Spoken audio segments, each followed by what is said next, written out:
We used to ride 70, 80 miles a day, and I think I'm a cowboy first, a conservationist second, and a rider third.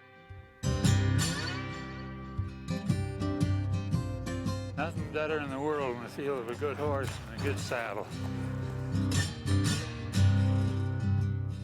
As a child, I wanted to be a cowboy. I wanted to ride tough horses. My dream was to get good enough that I could go to a rodeo and come out of the chutes on 5 minutes till midnight, or some of those legendary old outlaws.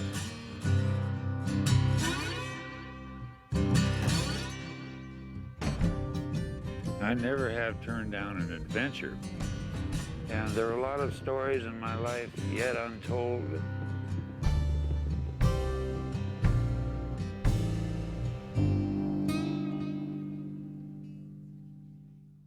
The worst thing anybody ever called me was a environmentalist. I never look back. When I have an idea in my head, I go ahead and do it. Hang the circumstances.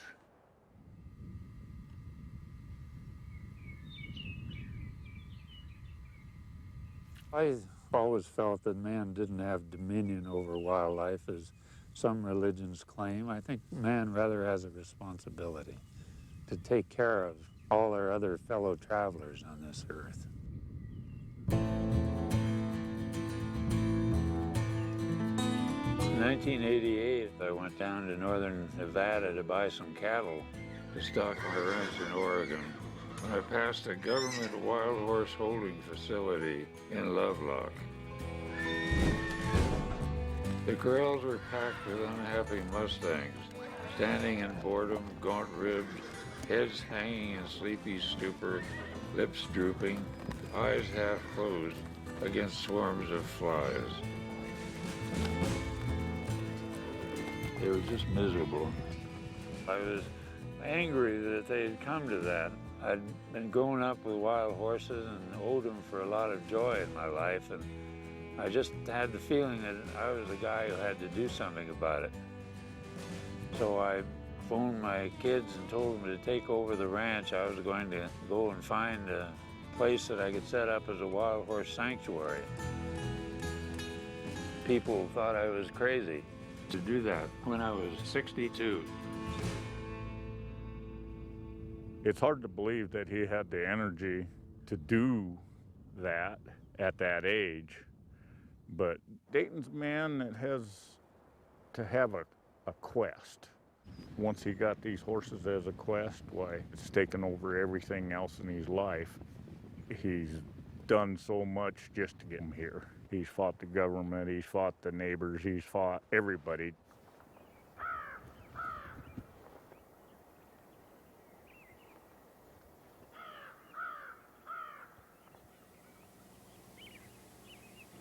Now we're here just southwest, I guess, of Hot Springs, South Dakota, the southern edge of the Black Hills.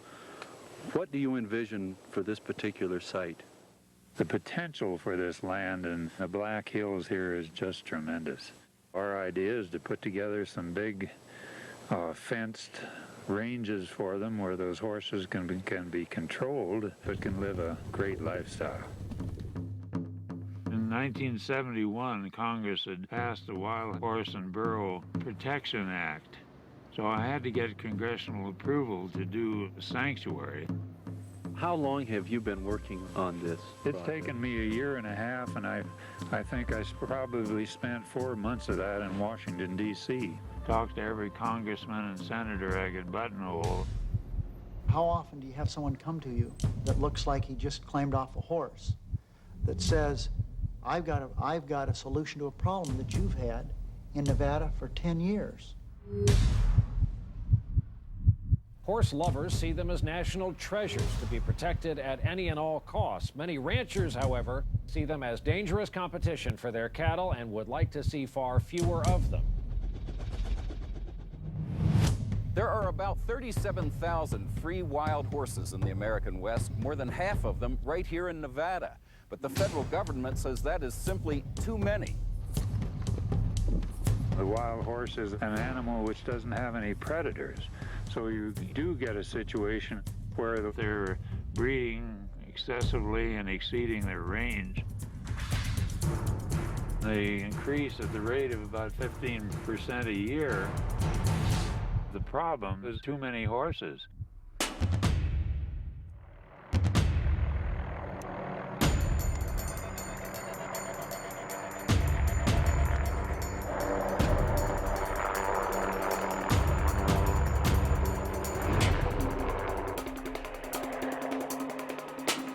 These horses have to be run in out of vast areas, and most wild horses are captured by helicopter and men on horseback.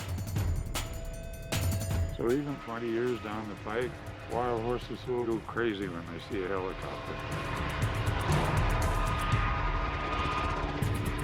It's cruel to take a horse off its home and put it in a corral someplace.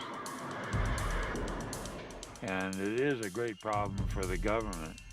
So what I was trying to do is come up with an easy solution.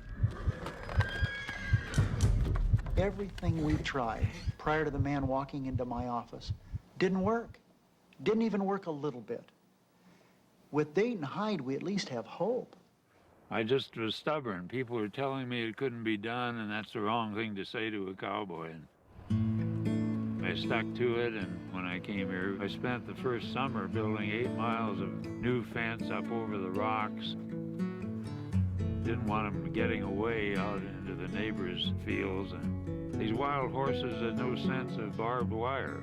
So we had to build a training field. We had ribbons tied up, and we kept them in there for 3 weeks to teach them what barbed wire was. Since then, we've done an awful lot of fencing, probably 50 more miles of good fence. And in all these years, we've never had problems.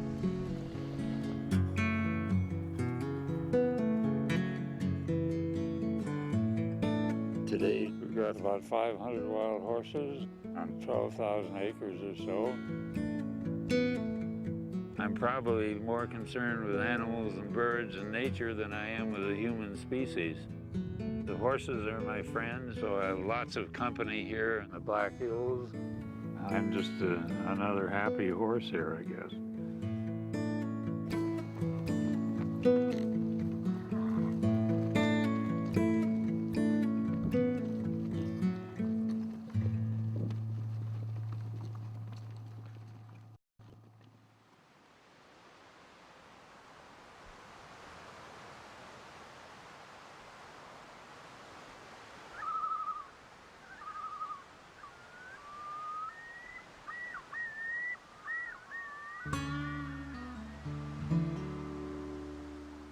I was born up in Marquette, Michigan, 1925, a long time ago. When I come here, of course, they're the ghosts of my family. My dad came down with multiple sclerosis in 1929, the year of the Depression. Lost his job. He was in his 30s. He walked with a cane for a while, and then it got progressively worse. We had a ramp built so he could roll down the ramp onto the dock, and he'd sit there and watch the sun come up over the lake. But occasionally he would get going too fast down the hill and go right off the end of the dock. And we had a pole with a hook on it, and we would fish his wheelchair up out of the depths, and he'd be ready to go again. I think he worried that I enjoyed being alone too much.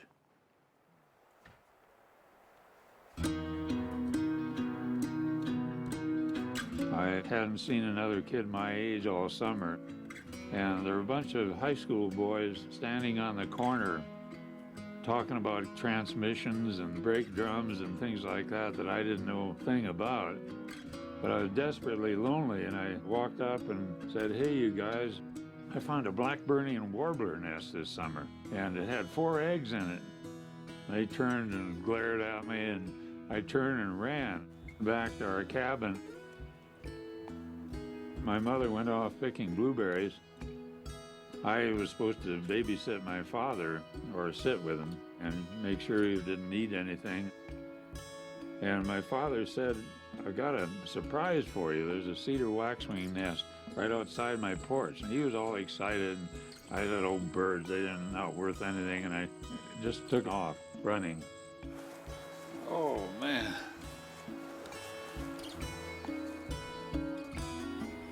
I remember picking a yellow violet, spinning it in my hand and turning it into a blur of gold. Finally, I remembered my father, and as I approached the cabin, I could see the screen door was smashed down, and there was blood on the pine needles, and scared the life out of me, and there was my father lying under the cedar tree flat on his back. He said a big snake crawled up and tried to get the nest, but I got him. What he did was wheel his wheelchair to the screen door and throw his body at it. And there was a big flat snake underneath him. He'd fallen on the snake. But ever after that, I thought if a man like that could enjoy birds, well, it wasn't too bad if I enjoyed them too.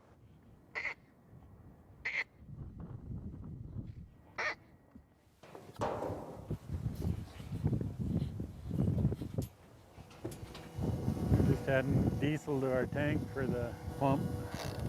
Put water in the tank for the horses. This one on red, or? Dayton Jr. is my oldest son and lives in Oregon and works in construction. Hey, Dad. He comes back 2 or 3 times a year just to check on me and helps whenever he can.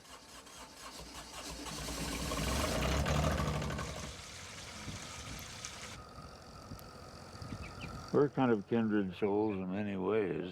A 5-gallon bucket would fill faster, make me feel like they're getting something. I'm pleased with what he's done here. Certainly left his mark over the years.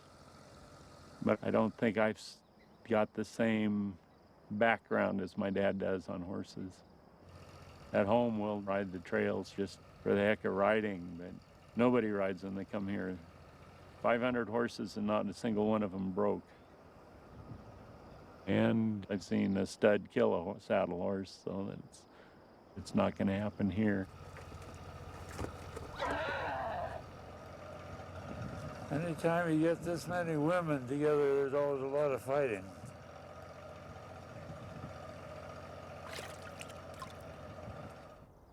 South Dakota historically has 10 years of drought and 10 years of wet. So even if they are free roaming, somebody's got to make sure that there's water. We have to be the managers and the caregivers. We say that the horses own the land. We're just here to help them so they can have enough food and enough water.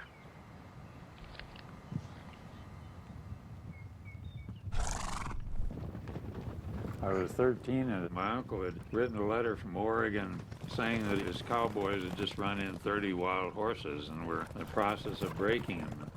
What kind of a letter is that to write a kid if you don't expect them to run away and join you? You got to remember that the Depression had been on and people were hungry. And I felt that I was a burden on my family. So I went down to the railroad yard and I got on a freight train headed west. So wild horses drug me away.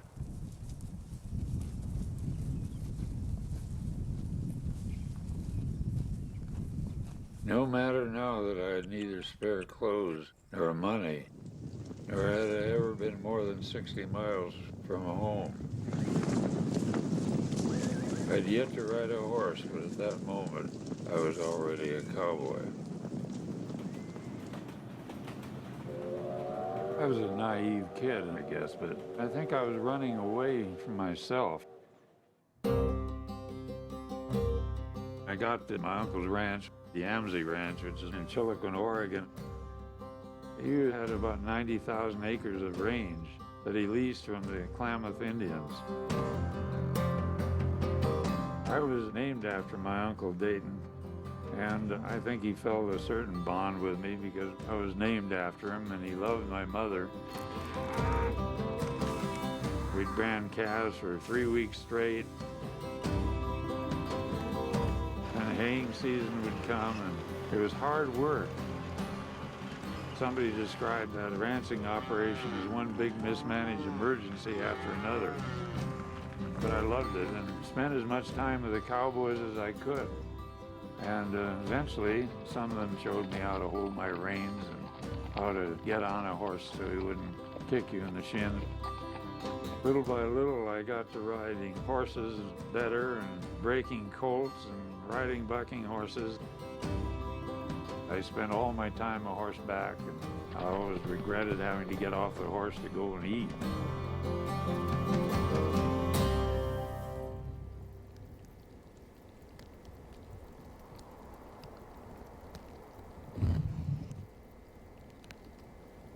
For a long time, I worried about the blizzards that sweep South Dakota occasionally, but the horses seem to love those blizzards. When there's a storm, they get right out in the middle of it and stand in the open where lesser animals seem to go for shelter.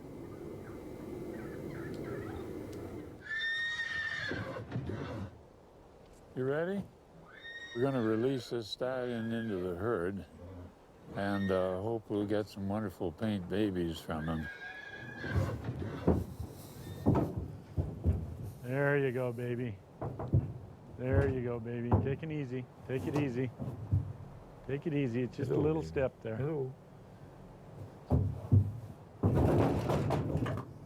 There you got it. We only put out as many studs as we need foals.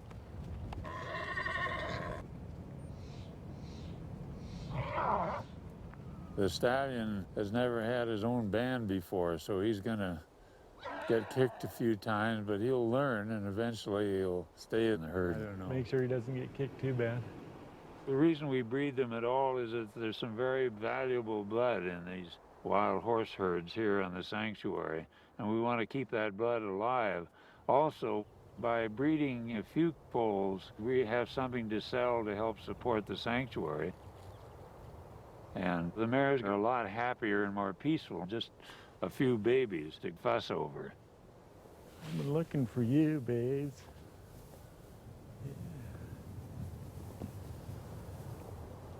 That's more mares than most stallions can keep track of if they have competition, but in this range, he's the only stallion, so he can handle them pretty well. And if one of these mares disappears someplace and is left behind, and well, he'll go hunting for her and put her back in the herd. He'll know she's gone. Well, he's just pushing him where he wants him. Yeah. He's driving them now. Come on, babies. Run for it. Beautiful to see. Jesus. Yeah, it's typical spring in South Dakota, isn't it? As a teen, I loved being on the ranch. But in the winter, my uncle didn't know quite what to do with me. So he sent me down to California to the Kate School in Carpinteria, south of Santa Barbara. I was a terrible student. I was good in English, and that carried me through, but I was always desperately afraid to get kicked out of school. That was my recurring nightmare. Every time the headmaster would send me a note to come and see him in his office, I would just panic. One day, he sent me a note. I thought, here it is. I'm headed back to northern Michigan, and complete failure and disgrace. But then, once I got there was an elderly couple. We had tea, and I sat like a little mouse and listened to all this grown-up conversation. And all of a sudden, a bird called a pallid wren tit sang from the chaparral. And the woman says, "What bird is that?" And I started in on the pallid wren tit and how it fit into the ecology, and I really waxing poetic. And all of a sudden, I realized everybody was listening to me in silence and maybe embarrassment. And I turned and I felt a hand on my shoulder, and the old man there, put his hand on my shoulder, and when I turned, he said, go on, that's beautiful," and tears were streaming down his cheeks. That was Alfred Noyes, the English poet. He would would come to the school after that and get me out of class, and I'd walk in the hills with him, and he'd recite the Highwaymen and come down to Q and lilac time and lilac time and lilac time. Come down to Q and lilac time. It isn't far from London. That was, I think, another turning point in my life, because the fact that somebody who was that notable had taken an interest in me and encouraged me, well, it meant a lot.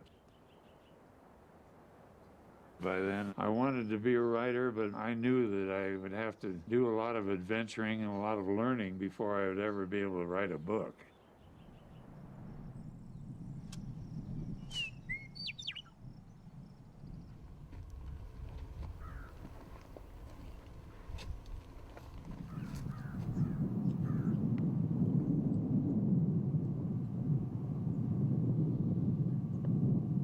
The old man who sold me this ranch said, "You'll starve to death, but there will be lots to look at."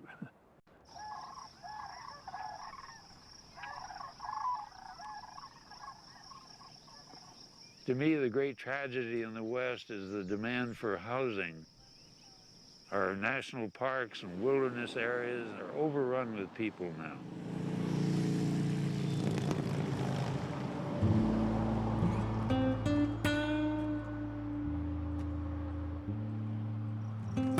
There is no place to be alone and be quiet and observe wildlife.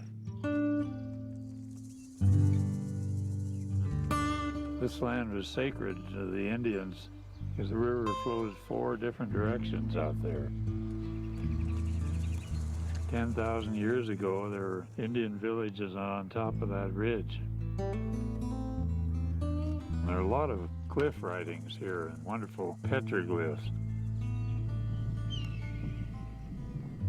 More than ever, it has become a piece of land worth saving, and the horses are my partners in saving this land forever. Come on, babies, come on!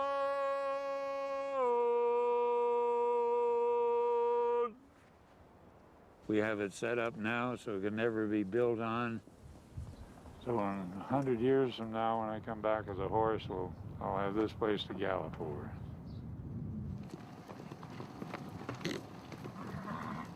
Places like this is probably going to be the only place you're going to see wild horses in the next 10 to 15 years. And it's just a national treasure that we cannot lose. I wish everybody I've ever met and known would come here and see this.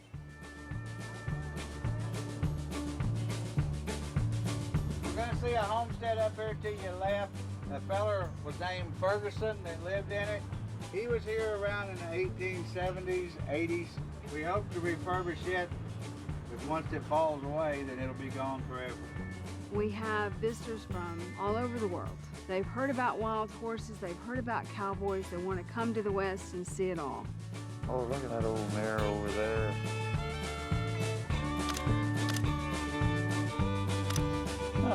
The horses just keep on doing what they're doing, so I think that's really cool. I didn't expect to be this close to the horses. I thought they wouldn't come right up to us. That was very neat. To be able to see the natural landscape undamaged in any way, you feel like you're part of the landscape, or you have a chance of noticing the value of that.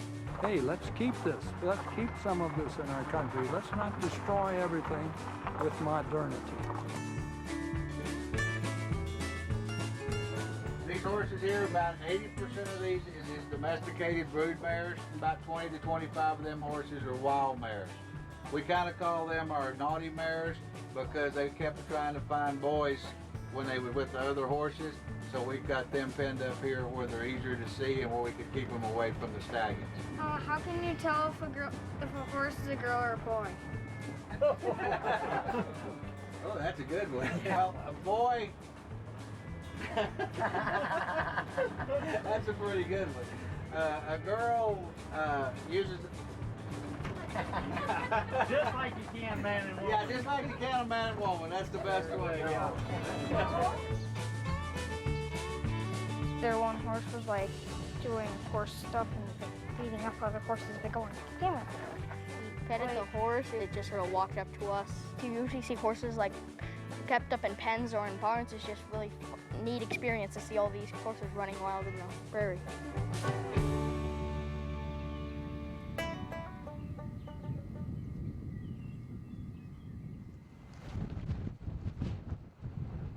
I wish I could take every horse in the world that needs a home, but we have to be real about how much we can manage. My battle is to keep this place going. We're lucky to break even. We have a good tourist trade, but it's still tough. There have been times when we lived on grape nut flakes here for weeks at a time because there simply wasn't the money to buy food. It's 7 days a week, no vacations, and there's no salaries.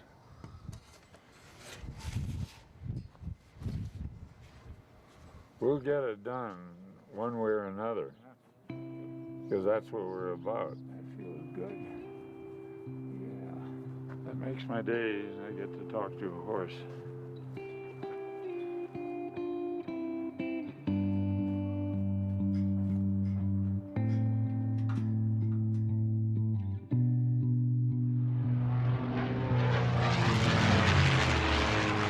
I graduated from the Cates School in 1943. The war was on and I was drafted, and as I was heading to basic training, going from Reno east on a troop train, we passed a bunch of wild horses. The train whistled and started those horses to running. And for a magic 15 minutes, they ran right alongside of the troop train as though they were all saying goodbye to me. I've never forgotten that sight of those horses running free when I was a captive.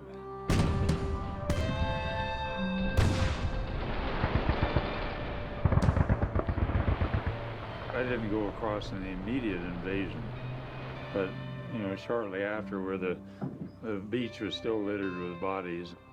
It was in the Battle of the Bulge and the Ruhr Pocket, and it was in Patton's Third Army.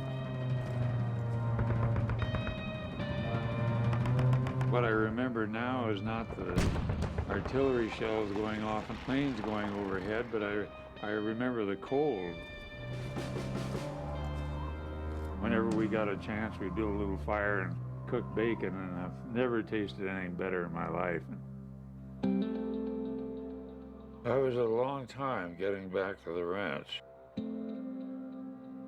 Stationed at Camp Polk near Leesville, Louisiana, I paid the fine on a scrawny mare that the sheriff had impounded and hid her in the empty barracks next to mine. Every night I would slip out and lead the poor animal to graze on orderly room lawns until finally she put some meat on her bones and began to prosper. Hello, Lark. When at last I was discharged, I bought an Army surplus truck, loaded my mare on the back end, and struck out for Oregon.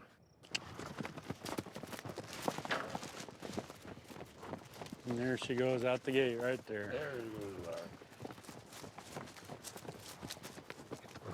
That's the way horses ought to be able to live.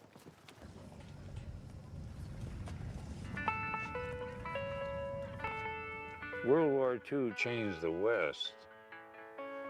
When the war came, well, a lot of cowboys took jobs in aircraft factories. So they didn't want to come back to a $30 a month wage. And then Social Security came in. So all the old cowboys, instead of staying around the bunkhouse and telling stories for the rest of their lives, they moved to town. So the oral tradition was gone on these ranches. But they had wonderful stories, and I got them down as best I could before they were only a memory on my own part.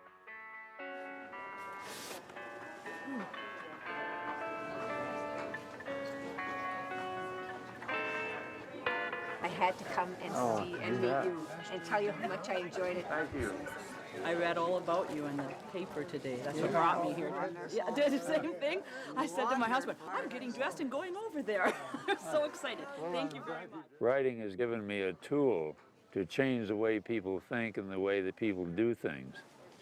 The first book took off, and then I've written, I think, 20 others since then. Just put to a fellow horse person. Well, the money that this book brings in all goes to the horses. What a wonderful thing to be doing. Well, it keeps me off the streets. Every book I've ever written, I've lived those events, even though some of the books have been fiction.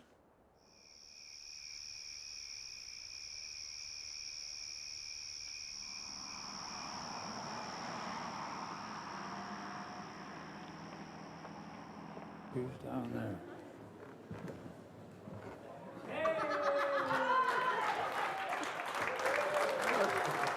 What's going on here?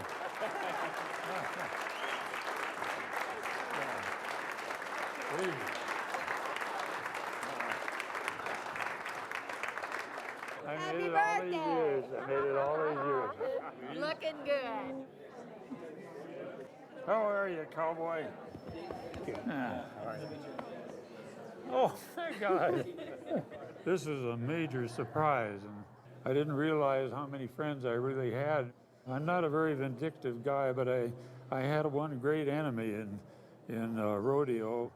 It started when I was a 18-year-old beanpole, and this guy was whipping his horse because he'd missed a jump on a steer.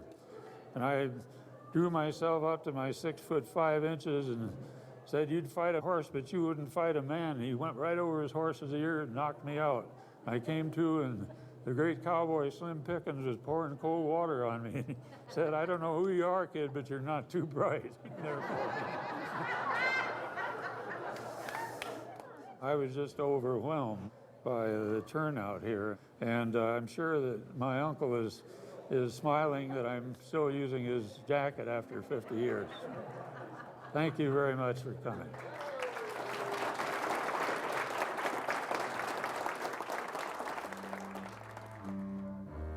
It was a little hard to come back from the Army and go back into an institution, but I knew I had to write. In the next 4 years, I went to the University of California at Berkeley.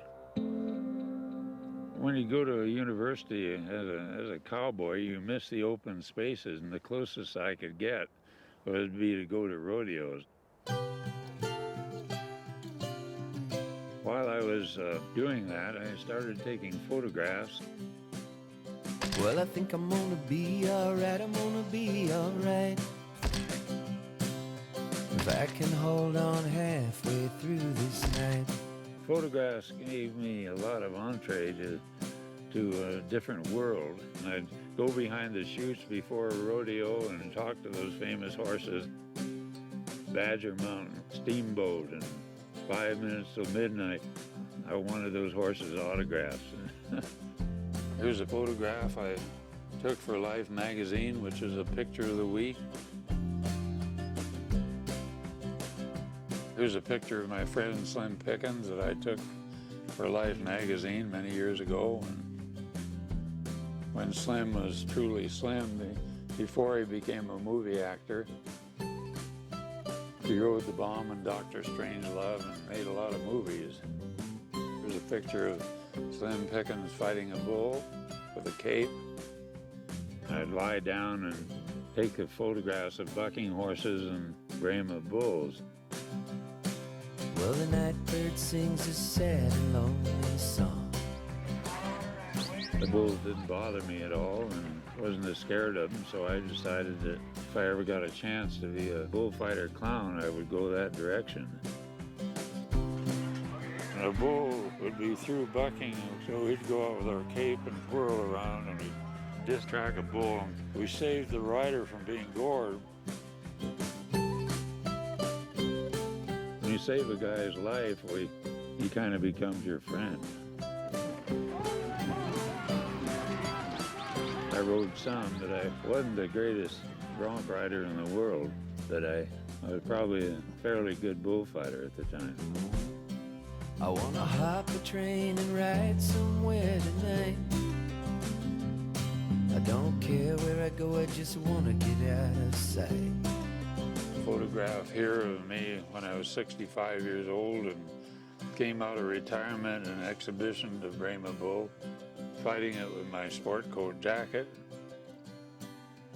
Every now and then I'm watching television, watching a rodeo, and I see a saddle bronc come out, and I think, well, I could ride that. And then I get to thinking, that's 60 years ago.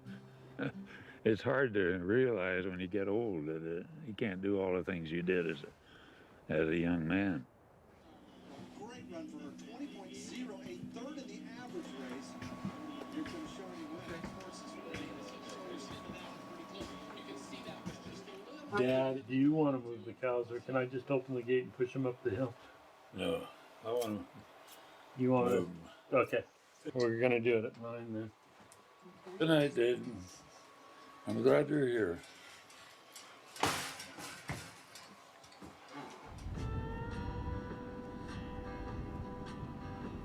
I'll give that cow a few more hours.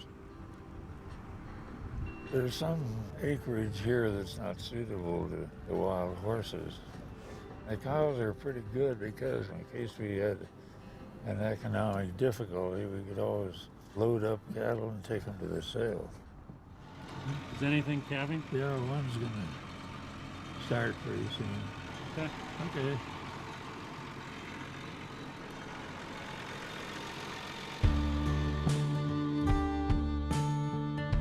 It gives me a great deal to be able to have a few cows to fool with.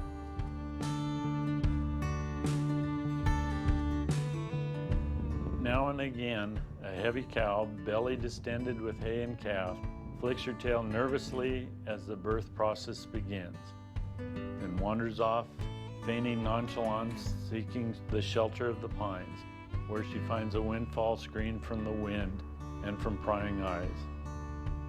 From beneath her tail, a sac forms and distends like some giant blue star sapphire, and as she lies and strains, the sac breaks, flooding the pine needles with pearly fluid. Soon come the yellow and white front feet of a tiny calf.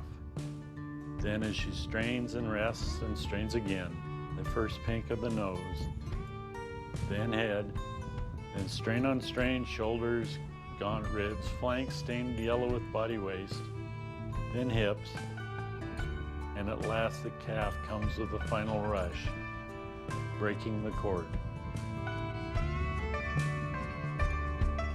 Falling low, she lurches unsteadily to her feet, turns, and with great rough tongue licks the afterbirth away.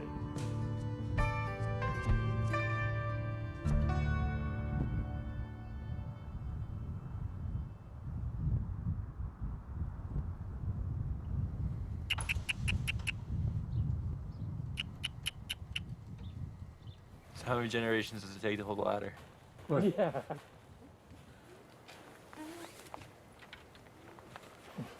It's helpful when Dayton comes out because he gets a lot of things done that I'm too old and decrepit to get done. Andrew, would you throw me up the ladder with a knife? My son Andrew's actually come out here for several visits. Let me see the rope. He never had a chance to grow up around horses, but Andrew's been here, so that's an okay. That's probably as good as I can do as a parent. Go see the elephant, see what it looks like, see what it smells like, see what it tastes like, and then make your own. I'm not going to tell him. Okay, you are. Now, where's my pocket knife? I dropped it up there, Dad. Okay. No, mine up. Don't look down. Just one more step. Just one more step. Huh?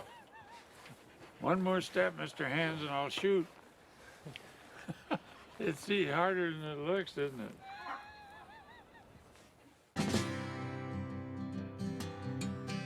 When I finally graduated from Berkeley, I went up to the ranch, and my uncle wasn't very pleased with the fact that I wanted to be a writer, and he said, do you want to ranch or do you want to write? With him, there were no two ways. So for a time, I thought I could just be a rancher, and I met Gertie at Berkeley, and she'd had a lot of ranch experience and was a great horsewoman, and told her I owned this wonderful ranch. Actually, I didn't own any land. It was all in my family. But she bit for the bait. She got married and moved up to Oregon.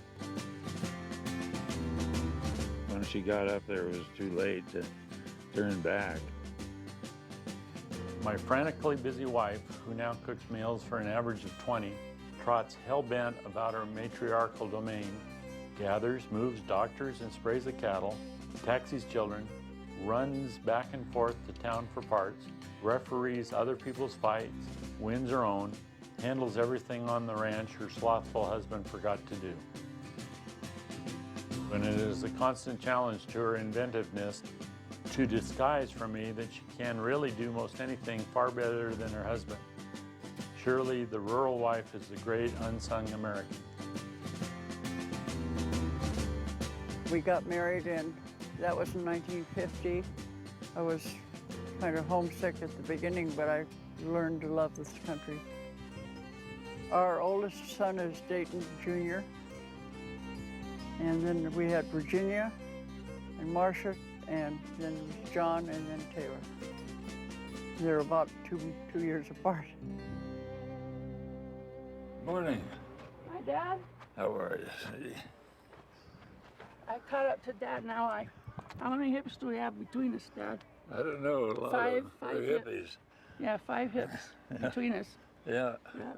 I remember you, Jenny, riding across this field here in 4 feet of snow. It was right up to the horse's chest. Yeah, I was deep, boy.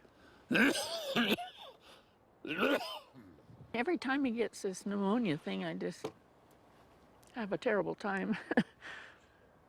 Well, that's just from allergies. And it's not going to slow me down. I'm not going to give up horses, even though some doctor said I was allergic to them. It's worth the allergies.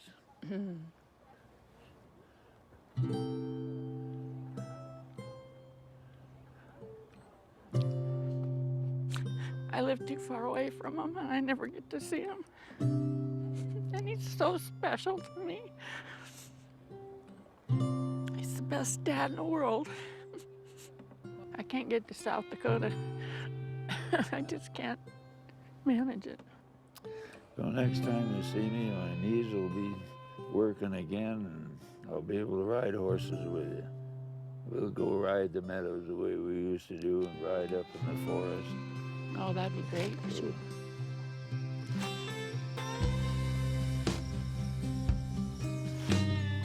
Grasshoppers buzz busily in the tall bluegrass, which is so thick and heavy it has fallen over in a mat.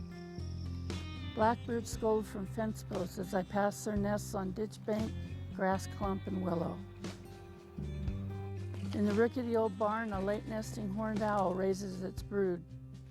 Marsh hawks sail plane lazily as they patrol the ditch banks for mice, while sparrowhawks and shrikes watch from the swaying hammock of the telephone lines.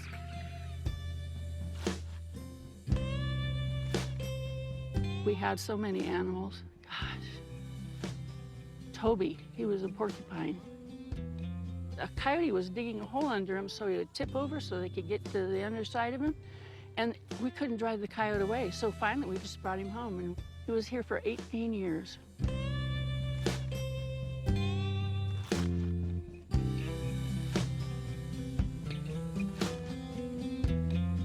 Over the years, we had everything except badgers.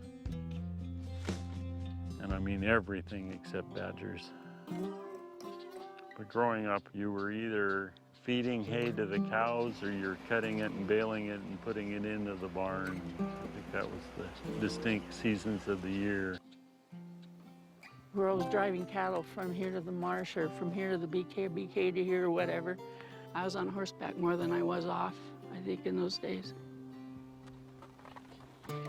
Dad was in a great hurry to get me on a horse, and I think about 4 years old, I bounced off of a horse into a tree, and I didn't really ride for, 8 or 9 years. That put me into the tractor and the haying and all of the mechanical and the fencing and all of that.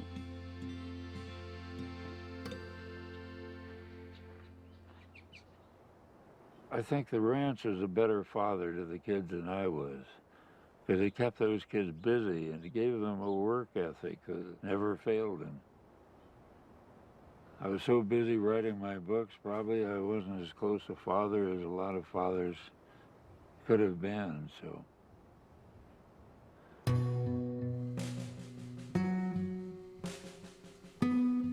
Like the rumble of wagon wheels, the sound of whooping crane and sandhill alike is part and parcel of the history of our land and our Western heritage. The battle cry of the Comanche is gone, and the thunder of vast herds of bison. But the sound of the crane still rolls faint and far across the prairies. We cannot let it die, for once silent, all the science in the world cannot bring it back.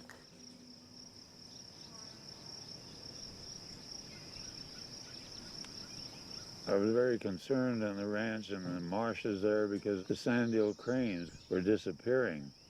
So I reasoned that it would be good to develop a way of raising them in captivity. And I noticed sandhill cranes lay 2 eggs, hatch 2 eggs, but one of the young birds disappear. So I reasoned that if I could take one of those eggs, hatch it out in captivity and develop a captive flock, which is what happened.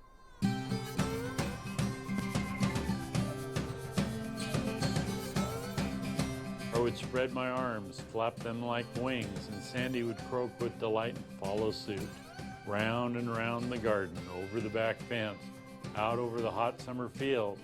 And then one day, catching a sudden gust of wind, Sandy became accidentally and irretrievably airborne. So I was raising sandhill cranes and putting them back into the wild. But to advocate nest robbing made everybody mad. Scientists called me the most dangerous man in American conservation because I was advocating that. But the Fish and Wildlife Service got interested in my experiments and furthered the things that I'd found out. Eventually that program helped save the whooping crane too. Now the whooping cranes have gone from 11 birds to almost 400. So when I see a whooping crane go over even many years later, I'm happy to have been part of that bird's history. That was a book called Sandy, and the book did very well. But my family didn't appreciate the fact that I'd included him in the book, and they were a little afraid that things hadn't happened exactly the way I put them in a book. But no author can write the truth and sell a book. He has to learn to be a little bit of a liar and make things more exciting than they really are. I wouldn't read his books for years. It wasn't until, I don't know, till he wrote the book about a fly fisherman that I read anything. Because I didn't want to have to judge him based on what he wrote. And I think that's what everybody else, they assume that I know him because that's what he wrote. But it's just like somebody taking a picture. It's just another element to his whole personality.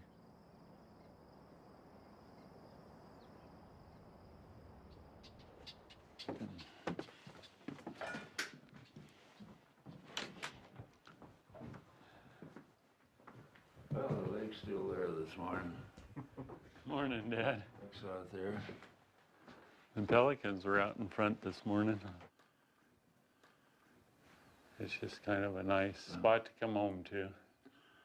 A lot of hard work went into that dam, and it's still holding up after, what, 50 years or well, it's 40 years? 40 now, 30, 40. Yeah. This is my lake that I built, but it's not on the maps. Can get you in a boat, Dad. I consider it my major accomplishment to build that lake. This is a big meadow. In the springtime, the melted snow water would gush through it and do a lot of damage. I got a permit to build that dam to stop the erosion. When I filled out the papers, I said I had a degree in ENG at the University of California at Berkeley, and the state engineer thought it meant engineering, and I knew it meant English. I had only 4 months in which to build the dam, So I bought some old equipment. I had a 13-year-old son driving a 35-ton tractor, a 15-year-old driving a 24 cubic yard earth mover, and I drove a terribly dangerous earth mover that was all electric. And when the electricity failed, you had no brakes, no steering. There were times when we'd run out of diesel and I'd go and sell something just to buy another barrel of diesel. My neighbors laughed at me and called it Someday Lake and Hyde's Folly. But we got the dam built on time, and when the engineer brought down a crew and inspected it, he finally said, you know, you build a better dam than any commercial person would have built.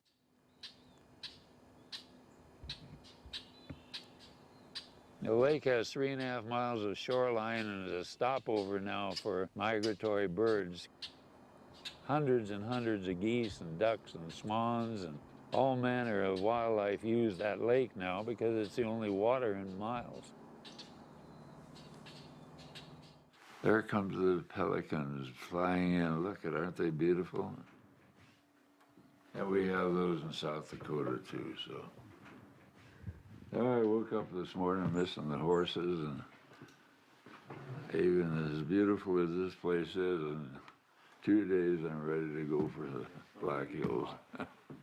I've been going from here for 24 years, so a lot of people I don't know.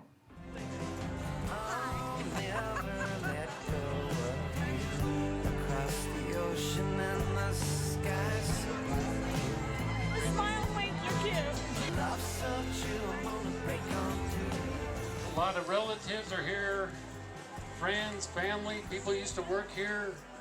It's really exciting. The ranch was started in 1911 by Uncle Buck Williams. And about 59, I think Mom and Dad bought the ranch. So it's been in the family a long time. I've been here working for about 30 years now. Gotta love it to do it. You're on. Because it doesn't pay very well, so. Okay, can you hear me? Yes. She's worked her tail off all her life up here. Means a lot to her. I don't know if I work hard. We just keep trying to do something a little better every year on the land. Are you fishing in your river, John? There's a lot of fish in there. Yamsi is my mom's project, and the wild horses my dad's project. It creates quite a bit of stress in the family. The other one of our generation is Hawk, Dayton Hyde. Where are you, Hawk? Oh, there you are. My mom probably thinks that things could have turned out differently over the years. Let's try it again. 1, 2, 3.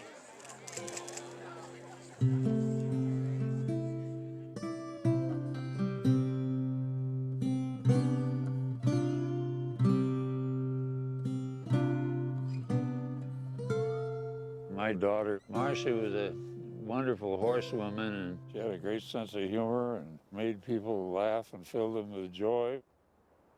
When Marcia was 22, she was killed by a horse.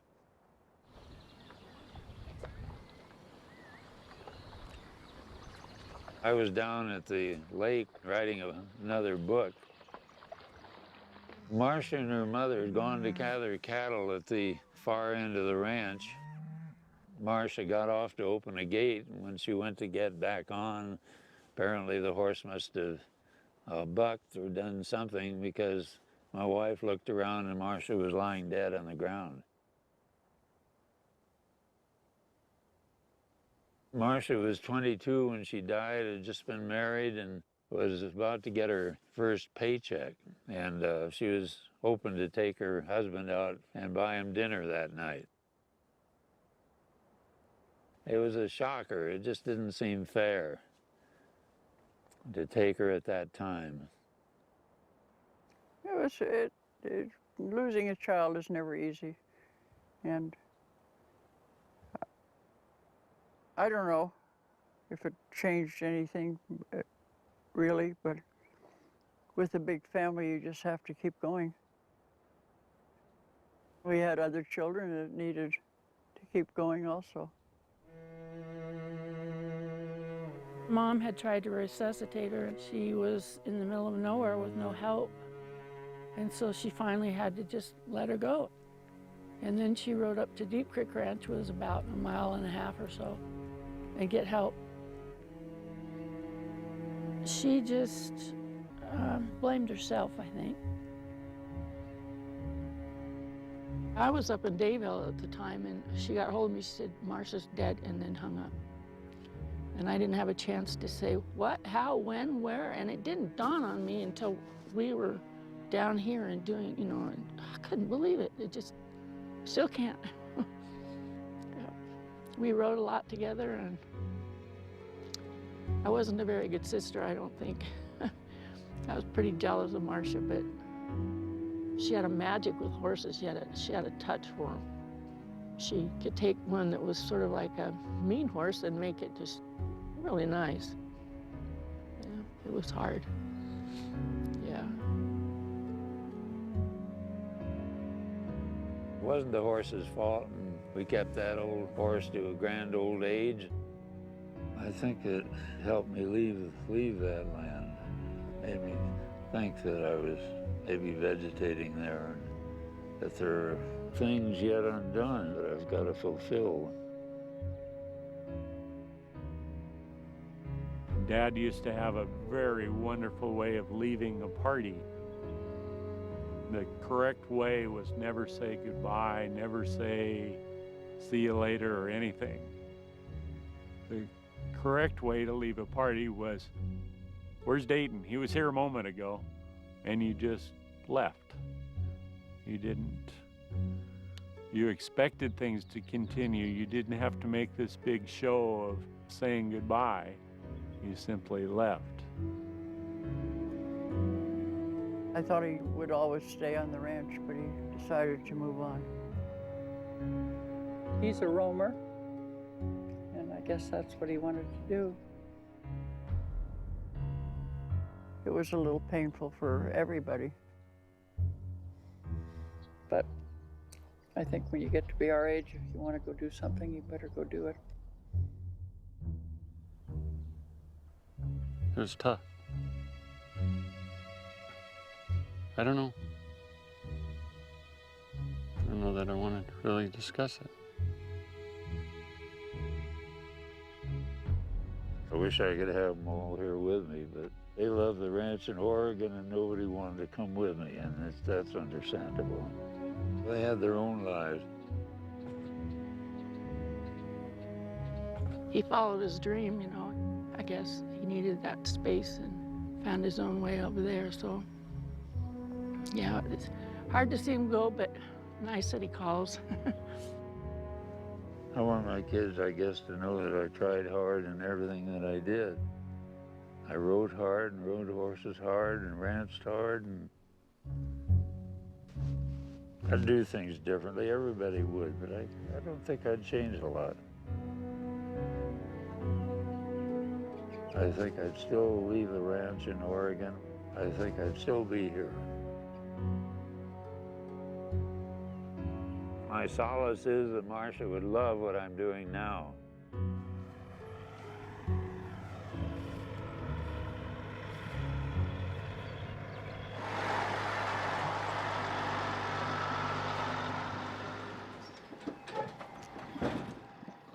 These horses were on their way to the slaughterhouse.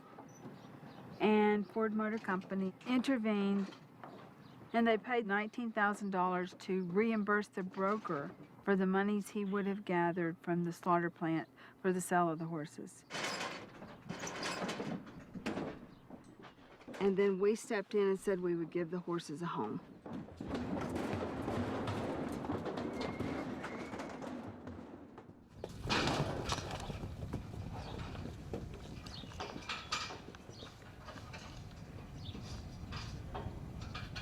Well, I'm glad they're in. I guess there are more to come, so. Yeah. Some of them come in here and they don't even know how to eat hay. And they'll take a wisp of hay and then they'll get scared and If they run, they don't know to open their mouth and drop it, so they got this big string of hay there. And well, I better get this back on the road. I gotta go placate a few people. I heard a lot of feelings telling them to get the hell out of here. Come on. Come, babies.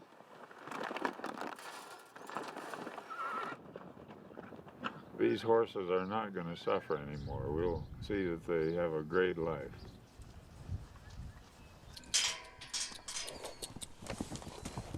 They will go out like blazing comets over the grassland, and they can live out the rest of their lives, and nobody will ever frighten them or be mean to them.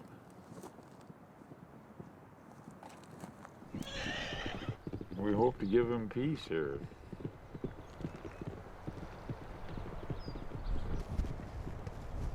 This is a healing place, like a beautiful painting in a museum. It does something to one's soul, and people can't come here and see these horses and be the same people they were when they came. You know, there's an old saying that the outside of a horse is good for the inside of a man, and it's very true. I grew up on a farm in Iowa. We always had horses. But when my dad died, the farm went, and the horses went, and sorry. But this is great. Hi, Annie. I have an affinity with Annie because we're both loners. Yeah. Her mom died when Annie was about a month old. So Annie's been alone pretty much since then. There you go, Annie. I feel really privileged that I get to know at least some of the horses. Oh, yum. Spent my first 2 weeks building fence. There are days out here in the winter where you can be the only person on 20 square miles pretty easily. Working with Mustangs is the nicest thing about this, and to get to see them turned loose again.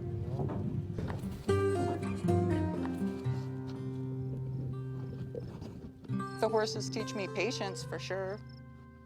If you do have the patience, they do come up to you, and then you build that trust, and I think that's kind of unique.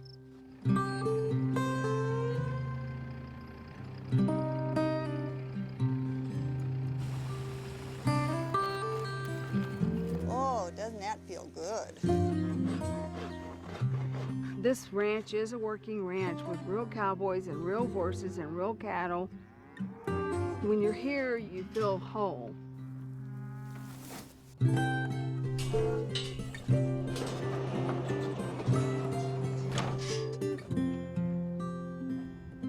Good morning. You're up early.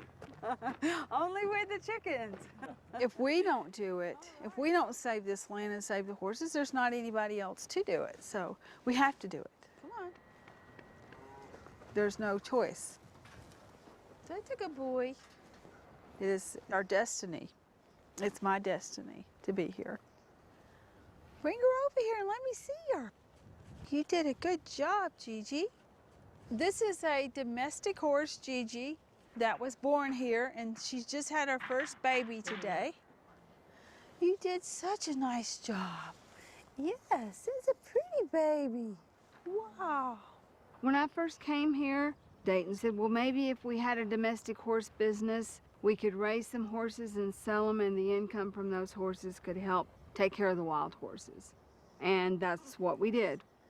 Put my fingers in her ears so she won't be afraid when she gets older. Touch her. Susan's a good hand to these foals. They like her. What a pretty baby. What's the matter? So I'm just fixing your shirt here. Oh, okay. Okay. You know, I'm from southern Alabama. I might not be in South Dakota today, but there was a turning point in my life. 1990, I saw Dayton Hyde on 2020. Come on and get your grain here. Hungry horses on a cold morning in the Black Hills of South Dakota. I was so impressed with what he was doing. And I remember seeing his face and thinking what a brave man he was to seek out his mission in life. Yeah. Grain tastes good in a cool morning, doesn't it? In the same year, my daughter was killed in a car accident.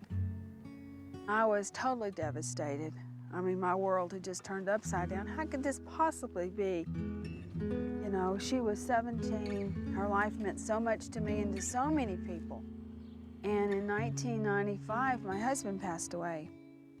Suddenly, just one minute he was there, the next minute he was gone, at age 46.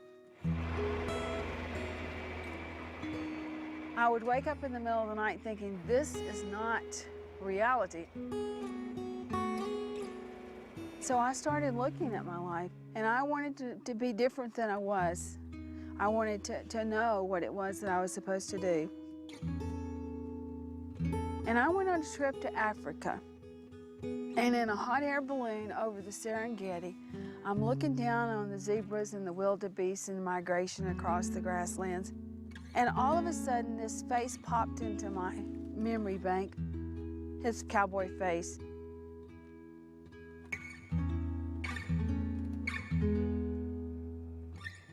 Susan called me up from Alabama, and I had a bad phone connection and couldn't understand a bit of what she was saying with her Alabama accent, so I kept saying yes. And about 2 days later, a volunteer in the office called and said, there's a woman here who said you invited her out. And I said, well, she's cute, I'll take her on tour.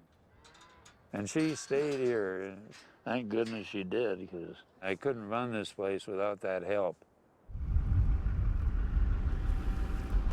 It was a Saturday morning, and I drove over the hill the first time and came down into the valley, and I thought, this is it. Hello. I feel like my whole life was leading up to coming here to South Dakota. What are you doing, huh? What are you doing? You know, don't you emasculate me. You're too late. Dayton has been my friend and my companion and my teacher and my inspiration. Okie doke. I fell in love with a cowboy that I saw on TV.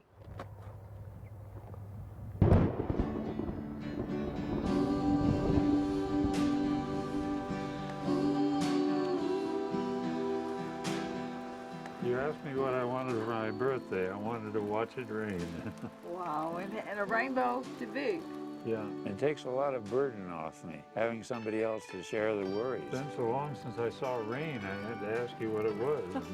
It's just as though the good Lord designed somebody perfect to come and help me. It's raining down over the hayfield harder than here. That's great, right where we need it. I'd never seen double rainbows till I came here. It's nice to have company, someone there to share your dreams. You go look for one pot and I'll look for the other. What we need on this ranch is a pot of gold. So come with me, come with me. The horses, they're all enjoying it. I just want your company till the end. Can I comb your hair for you? Sure you can. And a little makeup would go a long ways too. Or combing my hair. Susan's been the person taking care of him the last how many years? This is what happens when you get to be 80. Susan's not the reason that Dad came to South Dakota. In fact, it was almost 8 or 10 years before she even came into the picture here. So I think a lot of family members say that Dad came from Oregon just because of Susan. No. Find out somebody who can put some joy in my dad's life, that's not a problem for me at all.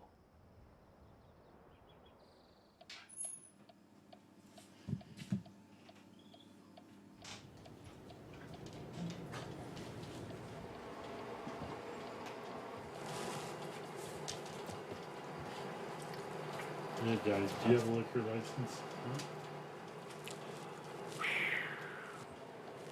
Get them. Oh yeah.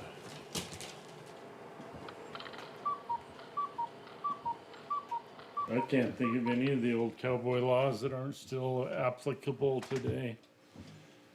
Like never There's such saddle a- anybody else's horse. And For the cowboys, you don't order them to do anything, you ask them. it's a point of honor with a cowboy to quit Yeah. on his terms. I've seen that all across the years. It's just... Whiskey Jim quit 65 times from the bar wine. Then one day you'd be looking, there'd be Jim sitting at the table. There's a lot to be said about that code of honor. Yeah.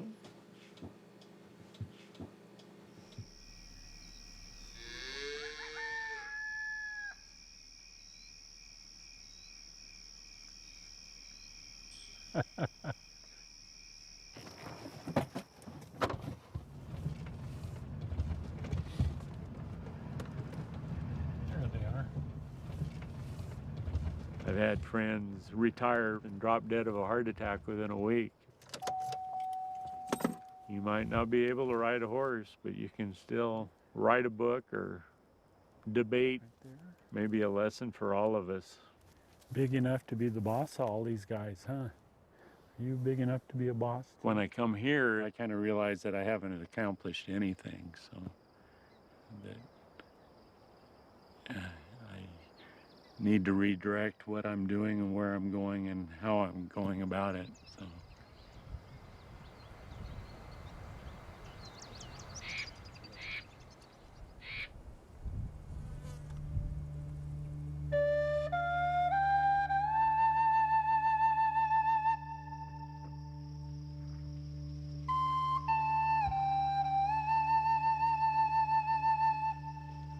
Horses are creatures of the wind.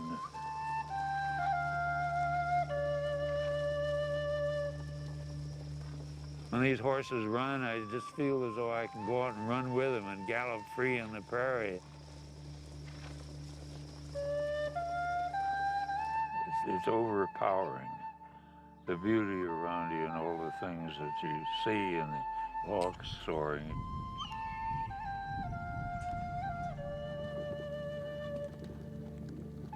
You can see why people fought over this land. I'd fight to stay here myself.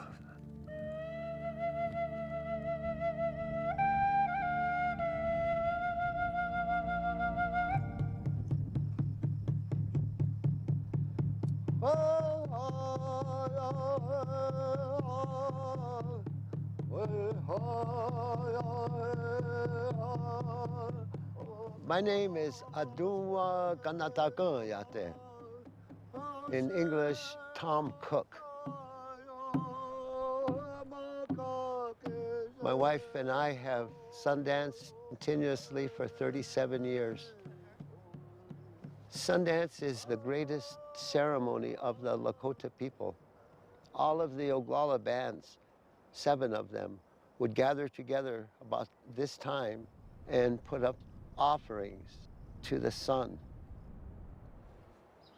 This was our 14th or 15th. We're still arguing about it. Yeah. There have been other places to Sundance, but with unbelievable restrictions. For instance, in Wind Cave National Park, you're welcome to Sundance, but we got this no open fires.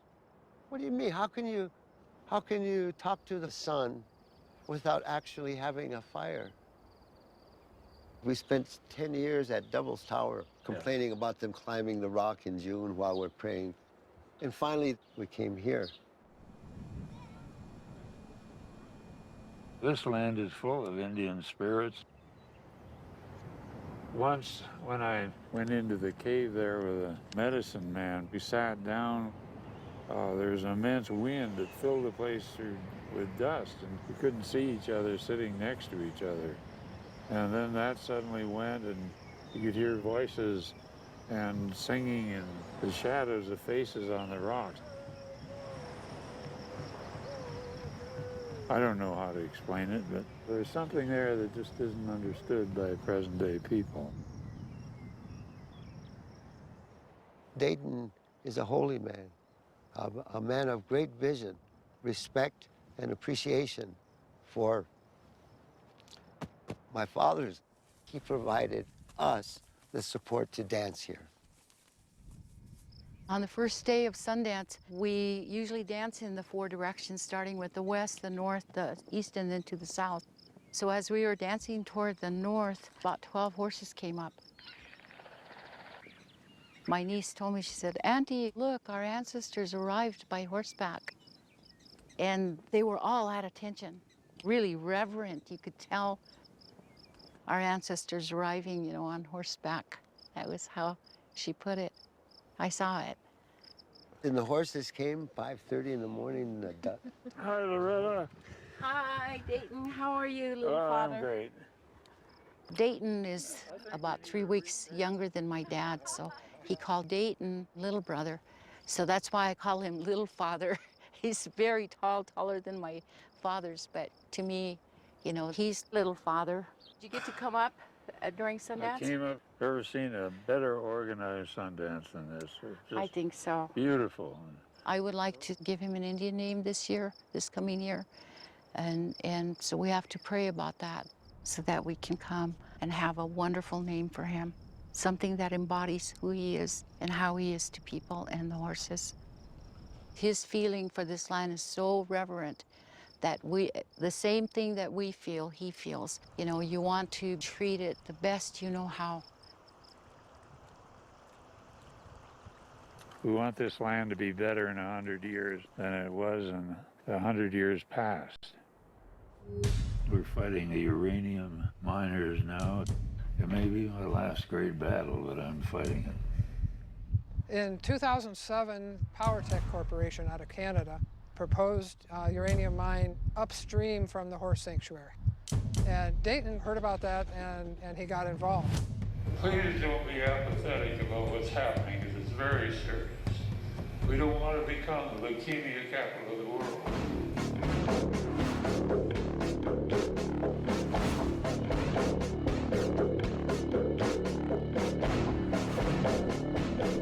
It's going to affect an awful lot of people, not only here, but all through the back hills and all across the plains. You can't avoid polluting the Cheyenne River, and a lot of us live along that Cheyenne, and we'd better be worried. Dayton is our lead petitioner before the Nuclear Regulatory Commission against PowerTech's application to mine uranium within view from here in the same aquifer of water that Dayton and all his horses live on. And it's going to ruin the water, ruin the horses, what's left. So since then, 3-4 years, we've been in this wide open fight against PowerTech. They were scouting for uranium, and so they flew over in helicopters, and that panicked the horses. Even those old horses are scared to death when a helicopter comes by, and they don't ask you, they just come and fly your land low. It never occurred to me that somebody could come in and destroy the sanctuary. Never knew the mineral rights were for sale or that they were owned by somebody else. It's called the split estate, and it's true across the western United States. People who live here only own the top part of their land, unless they happen to have bought their mineral rights when they bought the land. Most people didn't. So the government owns what's underneath, or a company can own what's underneath your property, and they have the right to come and mine. Mining takes precedence over whatever somebody's doing on the surface of the ground. It's pretty well messed up here, the Black Hills.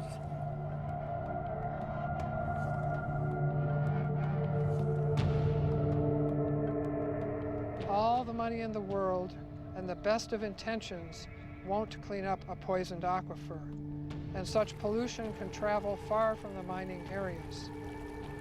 Future generations will only see a deathscape instead of a place that has kept its beauty since the last ice age. I'm afraid they'll just mine that uranium, pollute the water, and then pull out. Historically, that's what they've done, unfortunately.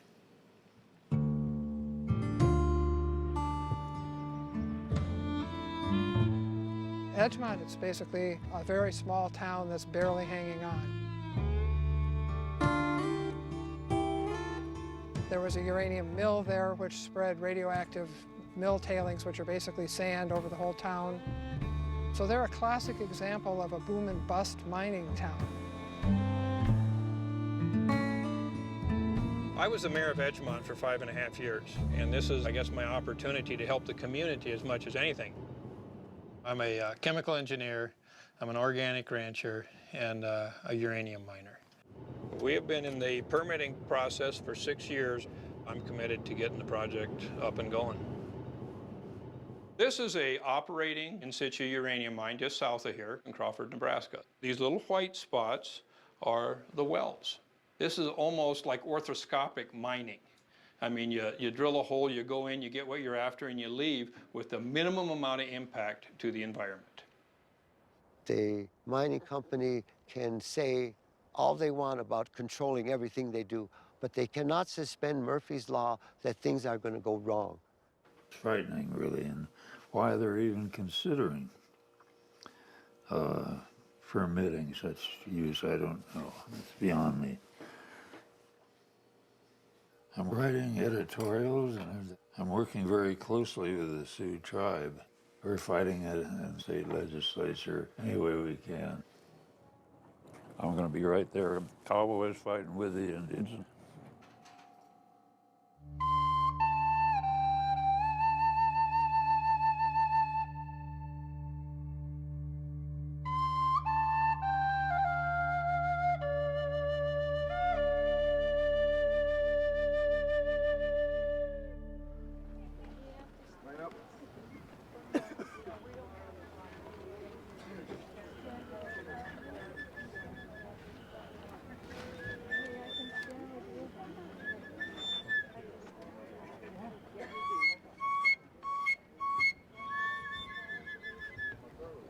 I'm being honored by the branch of the Sioux Indians. They will give me an Indian name, and I'm tickled to death. It does mean a lot to me because these are some of my best friends. I want all the relatives, all friends, I want to thank you very much for being here and show your support. I want to name Mr. Dayton Hyde. I'm going to give him an Indian name.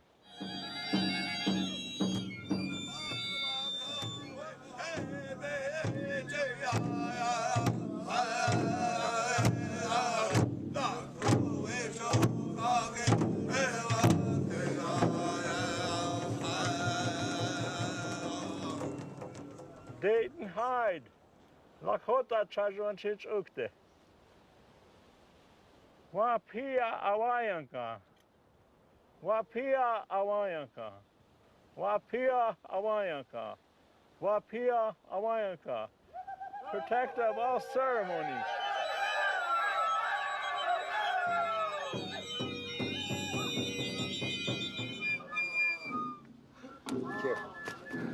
Thank you, Tom. I'm honored.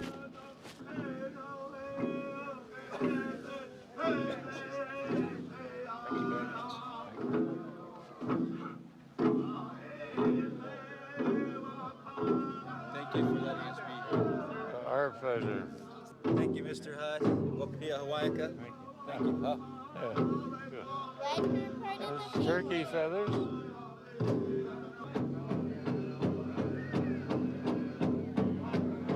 I want to thank everybody here for this great honor.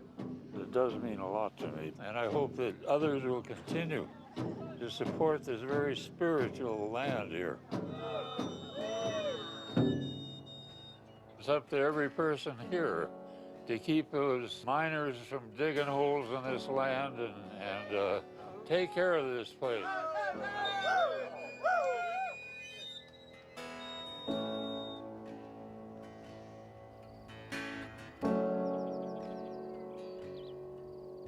Cowboys have hours in the saddle, and there are lots of cowboys that become poets. This is one of my favorites, about a winter wren. It's a very tiny bird, about as big as your thumb. O hidden singer in the woods, I long to know thy name. I fancy such a glorious voice, be plumage just the same. He jerks his tail up saucily, no bigger than my thumb.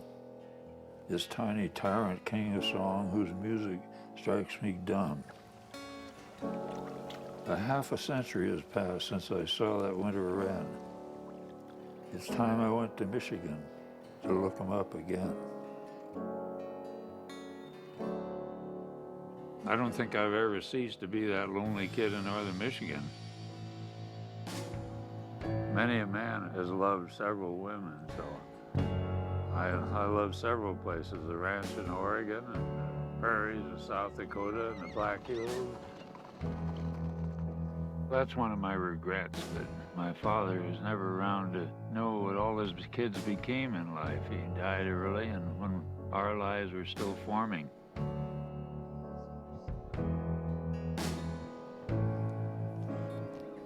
There's that girl.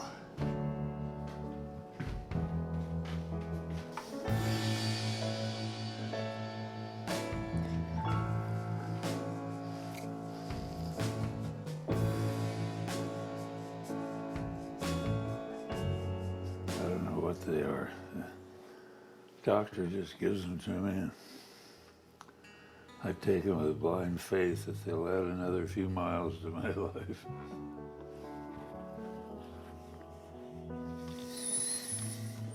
You keep going as long as you can and make the most of every day, 7 days a week. It's heck when being a cowboy comes to this, when you have to climb a set of stairs to get on a horse.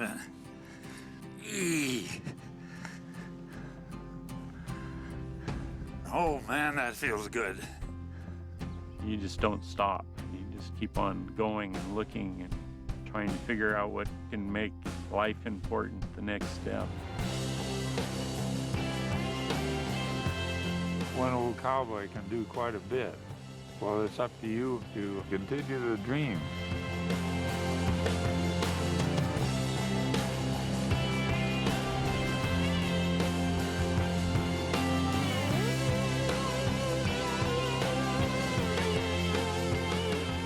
Times have changed dramatically in the West. Development is widespread, and once lonely vistas are now paved over with yard-to-yard housing and shopping malls that will never grow an orange or an ear of corn.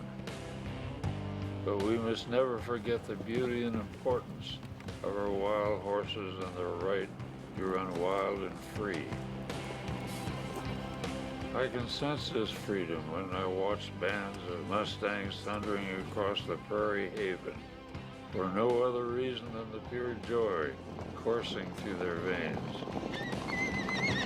The music of drumming hooves echoes from ancient rimrocks, then dies with the distance. I whisper to myself a long-remembered line from John Keats' Ode to a Nightingale. Fled is that music.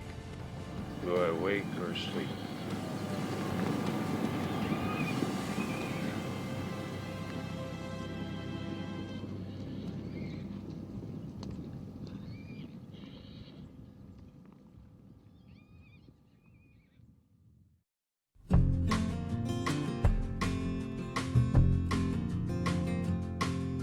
Strolling across the pastures and beyond, one old cowboy sings his song. Through the ashes, clouds, and grain, hear the lonely whistle of that train. Faded postcards and the memories, all the telegrams that these old eyes can read. Wild horses and the full moon tides, what a lovely ride for a hawk that glides, what a lovely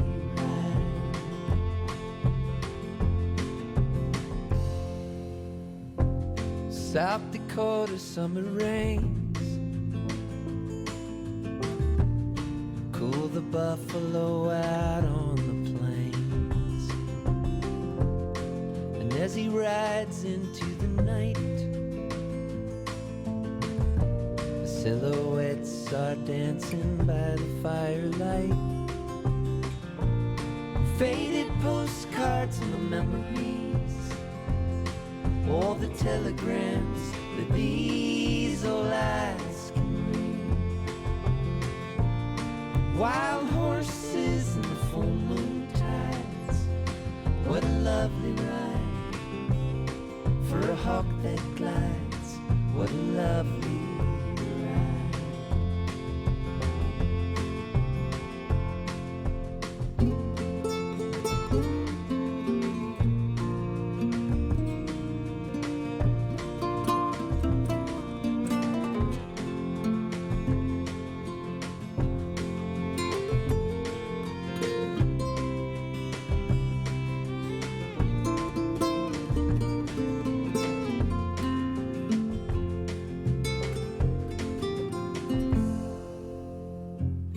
Well, his work is never done, and he rises each day with the timing of the sun. It's getting harder now to ride, but his body keeps on moving like a hawk he glides. Faded postcards and the memories, all the telegrams that these old eyes can read. Wild horses and the full moon tides, what a lovely ride for a hawk that glides, what a lovely ride, what a lovely ride for a hawk that glides, what a lovely ride.